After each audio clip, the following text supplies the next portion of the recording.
Let's go in depth now on today's State of the State speech. And for that, I'm joined by CBS 46 political analyst, Dr. Rashad Richey. Always good to talk to you, Rashad. Thanks for being here. Thank you. And let's start with this pledge to put more money in the pockets of public teachers. Governor Kemp, obviously a Republican. This is not necessarily a cause, raising public teacher pay, that most Republicans take on, but he has. He's taking it on because he campaigned on it, and he's sticking to a campaign promise. But he is at odds, Rick, with the legislative agenda of the Republican leadership. They are trying to actually decrease Georgia tax income by at least 0.25. Right now, it is at 5.75. Now, while these numbers may seem small, we're talking about less than 1%, that represents $600 million in the Georgia state budget. So while the governor is talking about increasing spending, his colleagues in the House and Senate are talking about figuring out a way to decrease the income tax. They're at odds legislatively and philosophically. They will have to resolve that at some point. Decrease the income tax, but also increase revenue in some way. And we just heard in Haley's report this idea of taxing online purchases.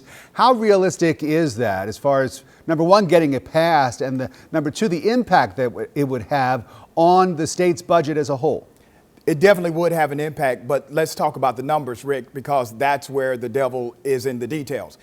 The reason why the state of Georgia had a lack of revenue based on projections when it comes to taxes is because experts told lawmakers that due to the new way we're doing taxes under the new tax code, they would have this surplus. Well, the experts were wrong. They were misinformed. That did not happen. And so there's a budget shortfall. This could be a similar situation. That's why you're seeing numbers being quoted as low as $200 million as an increase, all the way up to $750 million as an increase. That is a problem because those numbers are way, way different.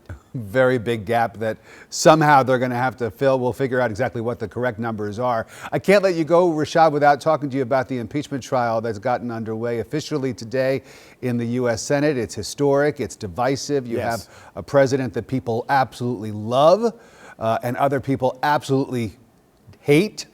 What do people need to know going into this trial? What are we going to see unfold over the next few weeks in Washington? All of this will happen in stages. Here's what you need to know about the Chief Justice, Justice Roberts. His role is quite ceremonial. He is bound by the Senate rules, not by judiciary rules, as would be common to his position. Also, witnesses or no witnesses, that is the question. You will see your first major battle of if witnesses will be called come next Tuesday. Now, while the Senate has to show 2/3 of a vote in order to remove the president, it only has to show a simple majority in order to call witnesses. So some Republicans have said they are willing to look at witnesses for this impeachment trial.